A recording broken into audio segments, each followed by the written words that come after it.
നമസ്കാരം, ഞാൻ Umashankar Ezhumangad. US media ന്യൂസിലേക്ക് എല്ലാവർക്കും സ്വാഗതം. കുടപ്പാറ ഭഗവതി ക്ഷേത്രത്തിലെ പൂരം നാളെ ആഘോഷിക്കുകയാണ്. ഇതുമായി ബന്ധപ്പെട്ടിട്ടുള്ള കാര്യങ്ങൾ നമ്മുടെ ക്ഷേത്രം കമ്മിറ്റി ഭാരവാഹികളും മേൽശാന്തിയും പറയും. നമസ്കാരം. കുടപ്പാറ ഭഗവതി ക്ഷേത്രത്തിലെ മേൽശാന്തി. കൊല്ലം തോറും കുംഭമാസത്തിലെ വെള്ളിയാഴ്ച നടത്തി വരുന്ന കുടപ്പാറ പൂരം ഈ മാസം നാളെ വെള്ളിയാഴ്ച പൂർവാധികമായി നടക്കാൻ തീരുമാനിച്ചിട്ടുണ്ട്. കാലത്ത് 4 മണിക്ക് നട തുറക്കും, 4:30 ഗണപതി ഹോമം, അതിനോടനുബന്ധിച്ചുള്ള ബാക്കിയുള്ള പൂജകൾ, പിന്നെ എല്ലാ പറവെപ്പ് കാര്യങ്ങൾ ഒക്കെ നടക്കാൻ തീരുമാനിച്ചിട്ടുണ്ട്. നമസ്കാരം, ഞാൻ കുടപ്പാറ ഭഗവതി ക്ഷേത്രത്തിൻ്റെ ഭാരവാഹിയാണ്. നിലവിൽ ക്ഷേത്ര സംരക്ഷണ സമിതിയുടെ സെക്രട്ടറിയാണ്. വളരെ ലളിതമായ രീതിയിൽ നടന്നിരുന്ന ഒരു പൂരമായിരുന്നു കുടപ്പാറ ഭഗവതി ക്ഷേത്രം. അടുത്ത കാലത്താണ് ഇത്രയും ഗംഭീരമാക്കാനും ബാക്കിയുള്ള കാര്യങ്ങളൊക്കെ ഭഗവതിയുടെ സഹായം കൊണ്ട് നമുക്ക് സാധിച്ചിട്ടുള്ളത്. ഈ 2018 വരെ ഏകദേശം ഒരു 20 ലക്ഷം രൂപയുടെ വെടിക്കെട്ട് 2 വിഭാഗത്തെ കമ്മിറ്റികളും കൂടി നടത്തിയിരുന്നു. പിന്നെ അതിനിടയ്ക്ക് ഗെയിലിൻ്റെ പൈപ്പും ബാക്കിയൊക്കെ വന്നപ്പോഴാണ് വെടിക്കെട്ടൊന്നും ഇല്ലാതെയായത്. അപ്പോൾ അടുത്ത വർഷം വെടിക്കെട്ട് തുടങ്ങണമെന്ന് ആഗ്രഹിക്കുന്നുണ്ട്. ഇവിടുത്തെ പൂരം എന്ന് പറഞ്ഞാൽ വിരുട്ടാണത്തെ ഭഗവതി ക്ഷേത്രത്തിലെ പൂരത്തിനെ ആസ്പദമാക്കിയിട്ടാണ് ഇവിടുത്തെ പൂരം ഉണ്ടാവുക. അവിടെ ഇങ്ങനെ പൂരം കൊടി കയറി കഴിഞ്ഞാൽ പിന്നെ ഞങ്ങളുടെ ഈ 8 ദേശം വരുമ്പോൾ ഈ ദേശമൊക്കെ അതിൽ പെടുന്നതാണ്. അപ്പോൾ കൊണ്ടേരി ദേശം ഈ ഭാഗത്ത് പിന്നെ വേറെ ആഘോഷങ്ങളോ ബാക്കിയൊന്നും നടത്തില്ല. പണ്ട് മുതലേ മുള വെട്ടുക, അങ്ങനെ മരത്തിൻ്റെ കൊമ്പോൾ മുറിക്കുക, തപ്പടിച്ച് കാച്ചുക, അങ്ങനെ ഒന്നും ചെയ്യലില്ല. ഒക്കെ വിരുട്ടാണത്തെ ഭഗവതി ക്ഷേത്രത്തിനോടനുബന്ധിച്ച് വരുന്ന കാര്യങ്ങൾ ആസ്പദമാക്കിയിട്ടാണ് ഇവിടെ ഉണ്ടാവലുള്ളത്. ഇവിടെ മൊത്തത്തിൽ 4-6 പൂരമാണുള്ളത്. മെയിൻ പൂരം ആദ്യാവസാനക്കാർ ഇവിടുത്തെ സാമ്പാറാണ്. പൂരം കൊടിയേറ്റലും കൊടിയിറക്കലും ഒക്കെ അവരാണ് ചെയ്യലുള്ളത്. പിന്നീട് ഇവിടുത്തെ പണ്ടത്തെ കാരണന്മാരെന്നുള്ള നിലയ്ക്കാണ് നമ്പ്രത്തെയും പണ്ടാരത്തിലെയും തറവാട്ടുകാരാണ് ഇത് ആദ്യമായിട്ട് പൂരം കൊണ്ടു നടന്നായിരുന്നു. ഇപ്പോൾ പിന്നീടാണ് നാട്ടുകാർക്കും ജനങ്ങൾക്കും വേണ്ടിയിട്ട് അവരത് വിട്ടു തന്നത്. അപ്പോൾ അത് ഒരു പൂരത്തിൻ്റേതായിട്ടുള്ള എല്ലാ ചിട്ടവട്ടങ്ങളും അതേ കൃത്യമായിട്ട് നോക്കി ഒരു ഭഗവതി ക്ഷേത്രത്തിൽ നടത്താവുന്ന എല്ലാവിധ പരിപാടികളും ഇവിടെ ഒരു കൃത്യമായ രീതിയിലാണ് ഇവിടുത്തെ പൂരം നടക്കുന്നത്. നാസിക് ഡോള്, അതേപോലെ ശിങ്കാരിമേളം, അങ്ങനെയുള്ള ഉപയോഗങ്ങളൊന്നും ഇവിടെ പൂരപ്പറമ്പിലേക്ക് വരില്ല, ഇവിടെ ഉണ്ടാവലുമില്ല. കൃത്യമായിട്ട് ക്ഷേത്രകലയോട് ബന്ധപ്പെട്ടുള്ള കാര്യങ്ങൾ മാത്രമാണ് ഈ ക്ഷേത്രത്തിൽ ഉണ്ടാവലുള്ളൂ. ഇവിടേക്ക് പൂരം കൊണ്ടുവരിക പടിഞ്ഞാറ്റുമുറി മൂലസ്ഥാനത്ത് നിന്ന് പടിഞ്ഞാറ്റുമുറിയുടെ വേല പറഞ്ഞിട്ട് വരും. അവർ ചിലപ്പോൾ 5 ആന ഉണ്ടാവും, പണ്ട് ആദ്യം കൂടിയായിരുന്നു. ഇപ്പോൾ എന്ന് പറഞ്ഞാൽ നമ്മൾ ആനകൾക്ക് അവർ നിജപ്പെടുത്തിയിട്ടുണ്ട്. എല്ലാ കമ്മിറ്റിക്കും 5 ആന എന്നുള്ളത് കൃത്യമായിട്ട് പറഞ്ഞ കാരണം 5-ൽ കൂടുതൽ ആനകൾ ഉണ്ടാവില്ല ഓരോ വിഭാഗത്തിനും. പടിഞ്ഞാറ്റുമുറിയിൽ നിന്ന് ആ പൂരം വന്ന് അവർ പറമ്പിൽ നിരക്കും. അതേപോലെ കിഴക്കുമുറിയിൽ നിന്ന് വരും. പിന്നെ കാളവേല കമ്മിറ്റി ഉണ്ട്, കാഞ്ഞർകോട്ട് കാളവേല കമ്മിറ്റി ഉണ്ട്. അപ്പോൾ അതേപോലെ പൂതൻ, തെറ, മറ്റുള്ള എല്ലാവിധ വെള്ളാട്ട് പറഞ്ഞില്ല, അങ്ങനത്തെ പണ്ടത്തെ കലാരൂപങ്ങളൊക്കെ ഉൾപ്പെടുത്തിയിട്ടാണ് ഇവിടേക്ക് പൂരം വരിക. ആ പൂരം വന്ന് പറമ്പിൽ വന്നു കഴിഞ്ഞാൽ കൃത്യമായൊരു ചിട്ടപ്പെടുത്തിയ രീതിയിൽ 5:30 പൂരം കാവിലെത്തി കഴിഞ്ഞാൽ 5:30 ആദ്യത്തെ പൂരം കാവ് കയറും, 5:45 കയറും, 6 മണിക്ക് കയറും, അങ്ങനെ 6:45 വരെ കഴിഞ്ഞാൽ 7 മണിയാകുമ്പോൾ 6:45 മുതൽ 7 മണിയുടെ ഉള്ളിൽ എല്ലാ കമ്മിറ്റികൾ ആനകളൊക്കെ നിർത്തി ഇവിടെ നമ്മൾ കൂട്ടെഴുന്നള്ളിപ്പുണ്ട്. ആ കൂട്ടെഴുന്നള്ളിപ്പ് കഴിഞ്ഞാലാണ് പിന്നെ 1 മണിക്കൂർ നാസറ ഇതുണ്ടാവും.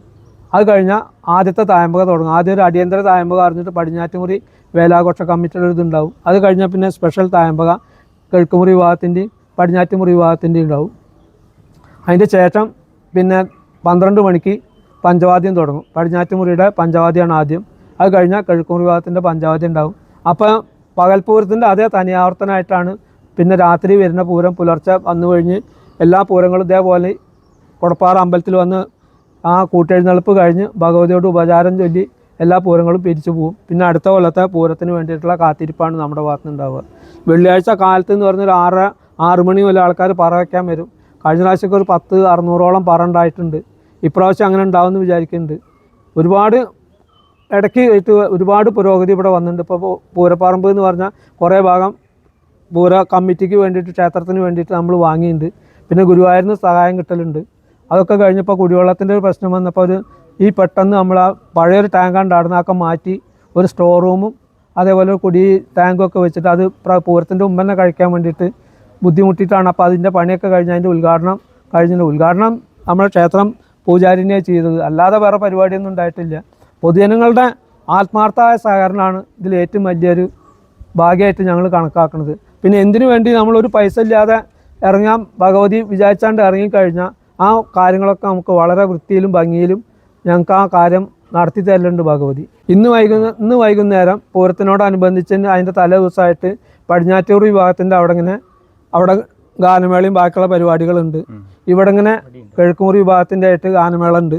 പിന്നെ ഇവിടെ തന്നെ ഈ തെക്കുമുറി ദേശത്തിൻ്റെ പരിപാടിയായിട്ട് നാസറും അതേപോലെ പൂര വിളംബരം പറഞ്ഞിട്ട് അവിടെ നമ്മുടെ ഈ പ്രദേശത്തൊക്കെ നടന്ന് ലാസ്റ്റ് അവരിവിടെ വന്ന് പ്രദക്ഷിണം വെച്ച് ഇവിടെ പാട്ടുപാടി മംഗളം പാടി ഇവിടെയാണ് അവസാനിക്കുന്നത്. ഇന്ന് വൈകുന്നേരത്തിൻ്റെ ഉള്ളിൽ അങ്ങനെയുള്ള കലാപരിപാടികളൊക്കെ പൂരത്തലേന്ന് എല്ലായിടത്തും കഴിയും. അപ്പോൾ നമ്മൾ ഇപ്രാവശ്യം ആലോചിക്കണം എന്താ വെച്ചാൽ എല്ലാ കമ്മിറ്റിക്കാരെയും ഉൾപ്പെടുത്തിയിട്ട് പൂരം കൊടി കയറി കഴിഞ്ഞാൽ പൂരത്തിൻ്റെ തലേദിവസം വരെ എന്തെങ്കിലും പരിപാടികൾ എല്ലാ കമ്മിറ്റികളും ഓരോന്ന് ചെറുതായിട്ട് ചെയ്തിട്ട് അപ്പോൾ പൂരപ്പറമ്പിൽ എപ്പോഴും ആൾക്കാരും ബാക്കിയൊക്കെ ഉണ്ടാവാൻ വേണ്ടിയിട്ട് അപ്പോൾ ആ പൂരം കൊടി കയറി കഴിഞ്ഞാൽ പിറ്റേ ദിവസം പറയെടുക്കൽ ഞായറാഴ്ച വെള്ളിയാഴ്ച കൊടി കയറി കഴിഞ്ഞാൽ ഞായറും തിങ്കളാണ് എല്ലാ വിഭാഗത്തിൻ്റെയും പറയെടുക്കൽ ഉണ്ടാവുക. അത് കഴിഞ്ഞ് കഴിഞ്ഞാൽ പിന്നെ 2-3 ദിവസം ഗ്യാപ്പ് വരുന്നുണ്ടല്ലോ. അപ്പോൾ ആ ചൊവ്വാഴ്ച മൂലം അല്ലെങ്കിൽ തിങ്കളാഴ്ച വൈകുന്നേരം മൂലം എന്തെങ്കിലും കലാപരിപാടികൾ ക്ഷേത്രത്തിനോടനുബന്ധിച്ച് നടത്താൻ പറ്റുന്ന കലാപരിപാടികൾ നടത്തി പൂരത്തലേന്ന് വരെ ചെയ്യാനുള്ളൊരു ആലോചന ഉണ്ട്. അതിപ്പോൾ അടുത്ത കൊല്ലം പൂരത്തിനേ നടക്കുള്ളൂ. അതും കൂടി ഒരു ആലോചനയിലുണ്ട്. എല്ലാ വർഷവും നമ്മളിവിടെ പ്രതിഷ്ഠാദിനം നടത്തലുണ്ട്. ആ പ്രതിഷ്ഠാദിനം എന്ന് പറഞ്ഞാൽ പണ്ട് വളരെ ചെറുതായിട്ട് നടന്നത് 10-50-100 ആളൊക്കെ ഉണ്ടായിരുന്നുള്ളൂ. ഇപ്പോൾ അതല്ല, ഒരു ദിവസം കാലത്ത് ഒരു 11 മണി മുതൽ ഭക്ഷണം കൊടുക്കൽ തുടങ്ങിയ 2 മണി 3 മണി വരെ ഉണ്ട്. ഏകദേശം 2000-ഓളം ആൾക്കാർ ആ പ്രതിഷ്ഠാദിനത്തോടനുബന്ധിച്ച് പങ്കെടുക്കലുണ്ട്. എന്നാണ് വരുന്നത്? മെയ് 27-ാം തീയതിയാണ്. ഇടവ മാസത്തിലാണ് ചിത്ര നാൾക്കാണ് ഇത് പ്രതിഷ്ഠാദിനം പേരിലുള്ളത്. അത് അന്ന് തന്ത്രി വരും. തന്ത്രിയാണ് മെയിൻ പൂജകളും ബാക്കിയൊക്കെ ചെയ്യുക. അല്ലാത്ത ദിവസങ്ങളിലൊക്കെ നമ്മുടെ ബഹുമാനപ്പെട്ട മേശാന്തിയാണ് ഇവിടുത്തെ കാര്യങ്ങൾ ചെയ്യൽ. അദ്ദേഹത്തിൻ്റെ അസിസ്റ്റൻ്റാണ് മൂപ്പര അനിയൻ. അതേപോലെ ഇവർ രണ്ടാൾക്ക് എന്തെങ്കിലും ബുദ്ധിമുട്ടൊക്കെ വരുമ്പോഴാണ് മൂപ്പര പെങ്ങളുടെ മകൻ ഇവിടെ ഉണ്ടാവലുണ്ട്. എങ്ങനെയായാലും ഇവിടുത്തെ കാര്യങ്ങൾക്കൊരു തടസ്സം ഇതൊന്നും ഉണ്ടാവലില്ല. അപ്പോൾ അത് വളരെ നമ്മൾ നടക്കില്ല എന്ന് തോന്നിയ കാര്യം പോലും ആ സമയത്ത് നമ്മൾക്ക് അത് എങ്ങനെയും നടത്തി തരലുണ്ട് ഭഗവതി. പ്രതിഷ്ഠാദിനം വളരെ ഗംഭീരമാണ്. തൃശ്ശൂരിൽ നിന്ന് വരെ ആൾക്കാർ വരുന്ന സാഹചര്യം 2000-ൽ കൂടുതൽ ആൾക്കാർ വന്ന് ഭക്ഷണം കഴിച്ച് പോലുണ്ട്. ജനാർദ്ദന പി ക്ഷേത്ര സംരക്ഷണ സമിതി പ്രസിഡന്റ്. ഓക്കെ. ഞാൻ സനാതനൻ കയാർ കൊണ്ടേരിഞ്ഞാണ് വീട്. ഇവിടെ നമ്മൾ കമ്മിറ്റി എങ്ങനെയാ വെച്ചാൽ 2 വിഭാഗത്തിന് ഉൾപ്പെടുത്തിയിട്ടാണുള്ളത്. പടിഞ്ഞാറ്റൂർ വിഭാഗത്തിന് വരുന്നതാണ് ജനാർദ്ദനൻ പി പ്രസിഡന്റ്. ഞാൻ കിഴക്കൂർ വിഭാഗത്തിൻ്റെ പ്രതിനിധിയായിട്ട് സനാതനൻ കയാർ സെക്രട്ടറി. എൻ്റെ പേര് മുരളീധരൻ. ഇവർ സ്ഥിരാംഗങ്ങളാണ്. ഇവരെ വീട്ടിൽ നിന്ന് എപ്പോഴും അതിലൊരു സ്ഥിരാംഗങ്ങളുണ്ടാവും. ഞങ്ങൾ പൂര കമ്മിറ്റി നിശ്ചയിക്കുന്നതിനനുസരിച്ച് മാറി മാറി വരുന്ന ആൾക്കാരാണ്. ശാന്തിയാണ് അല്ലേ? ഞാൻ കാർത്തികേയൻ മേൽശാന്തി.